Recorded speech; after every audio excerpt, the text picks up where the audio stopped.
उत्तरा भी यही सोचकर श्री कृष्ण के पास गई कि एकमात्र कृष्ण ही हैं जो मेरे इस विपत्ति काल में मेरी रक्षा कर सकते हैं। श्री कृष्ण ने कृष्ण को जाके प्रणाम किया। उत्तरा से पूछा क्या हुआ देवी, तो उन्होंने बताया। तो भगवान तुरंत अंगुष्ठ के समान अश्वत्थामा से कहा, देख तू नहीं मार पाएगा ऐसे, क्यों, इसकी रक्षा मैं कर रहा हूँ, और जिसकी रक्षा भगवान करे उसे कोई नहीं मार सकता। बोलो राधे राधे। और देखो चीन ने हमसे पंगा लिया, भारत से पंगा लिया चीन ने। अब उसकी चीनी कोई नहीं खरीद रहा है, टेंशन में आ गया है वो। चारों तरफ पूरी दुनिया उसके अगेंस्ट हो गई। क्यों? ये भारत राम की राजधानी है, ये कृष्ण की राजधानी है, और जो इससे पंगा लेगा वो दुनिया के आगे नंगा हो जाएगा। इससे पंगा मत लेना। चीन नंगा हो गया कि नहीं हो गया? पूरी दुनिया उसके अगेंस्ट खड़ी हो गई। ऑस्ट्रेलिया उसके अगेंस्ट जाके जहाज लगा दिया, अमेरिका ने जाके जहाज लगा दिया, और भी कई कंट्रियां हैं जो तैयार हैं। आप देख लेंगे। क्यों? क्योंकि वो भारत के अगेंस्ट आके खड़ा हो गया। आप याद रखिए, भारत परमात्मा भगवान, ऐसे तो पूरा ब्रह्मांड ही भगवान का है, लेकिन क्योंकि अब हम वृंदावन में हैं, हम यहाँ हैं, हम जो है अब अमेरिका में कहीं चले जाएं, दुनिया में कहीं चले जाएं, लेकिन अपना घर तो अपना ही घर होता है ना। तो यहाँ ठाकुर जी भारत की भूमि पर अवतरित होते बार बार अवतरित होने से ये भूमि भगवान को विशेष प्रिय है।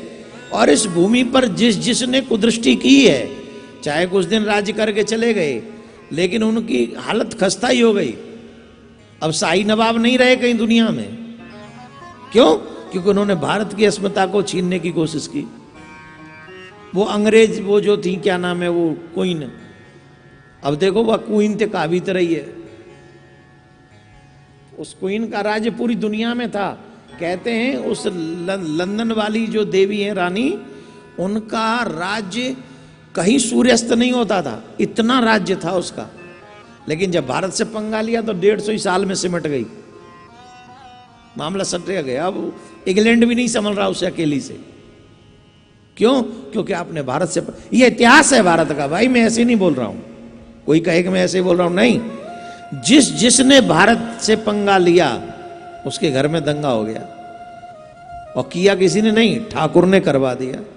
क्यों? क्योंकि गोविंद कहता है ये मेरी जन्मभूमि है, ये मेरी प्रिय भूमि है, इस धरती पे कुदृष्टि मत रखना। अगर कुदृष्टि रखोगे तो अभी तुम वेट एंड वॉच, चीन का इंतजार करो, देखना क्या होता है चीन का। ठाकुर जी से भी ठिकाने लगा देगा। मैं ये नहीं कह रहा हूं कल ही लगा देगा, हो सकता है 5 साल में लगाए, 10 साल में लगाए, 20 साल में लगाए, लेकिन उसको ठिकाने लगा देगा। क्यों? क्योंकि वो भारत को तंग करता है, भारत भगवान को प्रिय है। लेकिन हे भारतीयों, तुम लोग भी जिस देश के जिस कोने में रहो, इस बात को मत भूलो कि हम उस भूमि पे जन्म लेकर आए जो भूमि श्री कृष्ण को प्रिय है, और उसकी रक्षा के लिए कृष्ण कुछ भी करते हैं। चाहे 12 अवतार लेना पड़े, चाहे नरसिंह अवतार लेना पड़े, चाहे परशुराम अवतार लेना पड़े, चाहे मत्स्य अवतार, चाहे कच्छ अवतार, चाहे राम अवतार, चाहे कृष्ण अवतार। और जब हम सब ज्यादा पापी हो जाएंगे तब भगवान लेंगे कल्कि अवतार, वो भी अवतार है। तो कहने का अभिप्राय है आप जागृत रहिए।